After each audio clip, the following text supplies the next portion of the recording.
తరచుగా ప్రభుత్వ వసతి గృహాల్లో జరుగుతున్న ఫుడ్ పాయిజన్ ఘటనల వెనుక బీఆర్ఎస్ నాయకుల పాత్ర ఉందనే అనుమానాలు వ్యక్తమవుతున్నాయని మహిళా సహకార అభివృద్ధి సంస్థ చైర్పర్సన్ బండు శోభరాణి ఆరోపించారు.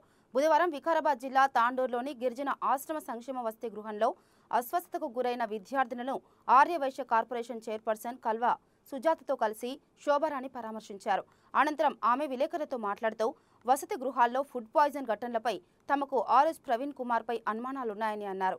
అది చెబితే ఆయన నోటీసులు పంపించారని, అలాంటి వాటికి తాము భయపడబోమని ధీమా వ్యక్తం చేశారు. వాళ్ళతో పాటు హాస్టల్ వార్డెన్ తిన్నామని చెప్తున్నారు, వర్కర్స్ కూడా తిన్నామని చెప్తా ఉన్నారు. ఒక 8 నుంచి 10 మంది పిల్లల మీద ఈ ప్రభావం జరిగింది. దీని వెనుక విచారణ కూడా జరగాలి. ఎందుకనంటే ఈ మధ్య కాలంలో మేము చూస్తూ ఉన్నాం, ఇవాళ మేము హాస్టళ్ల మీద జరుగుతున్నటువంటి ఒక కుట్రకోణం జరుగుతుందని చెప్పేసి మేము ఆరోపణ చేయడం జరిగింది. దాని మీద మాకు ఎవరైతే గతంలో గురుకుల పాఠశాలలో ఉన్నటువంటి సెక్రటరీ గారు ఎవరైతే ఉన్నారో ఆర్ఎస్ ప్రవీణ్ కుమార్ గారు మాకు ఇవాళ గట్టిగా మాట్లాడితే మాకు లీగల్ నోటీస్ పంపించడం జరిగింది. మేము చెప్తా ఉన్నాం, మాకు ఎన్ని లీగల్ నోటీసులు పంపించినా మమ్మల్ని ఎన్ని రకాలుగా ఇబ్బందులు పెట్టానుకున్నా ఎవరు భయపడలేదు. మాకు కావాల్సిందంటే పిల్లల ఆరోగ్యమే ముఖ్యం.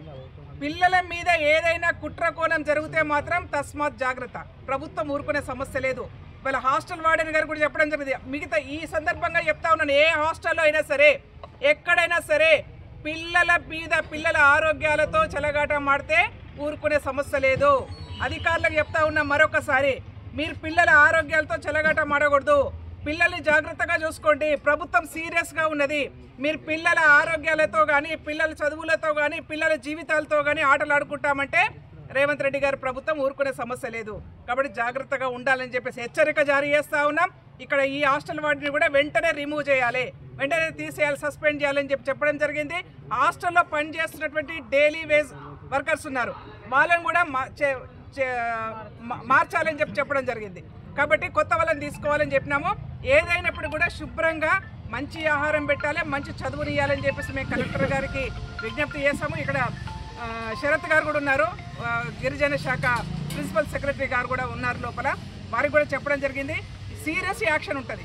ఈ సందర్భంగా తాండూరు నుంచి కూడా మేము మళ్ళీ చెప్తా ఉన్నాం, ఎవరైనా పిల్లల జీవితాలతోనే ఆటలు ఆడుకోవాలని చెప్పేసి కుట్రలు చేస్తే మాత్రం ఊరుకోము. రేవంత్ రెడ్డి గారి ప్రభుత్వం ఊరుకోదు.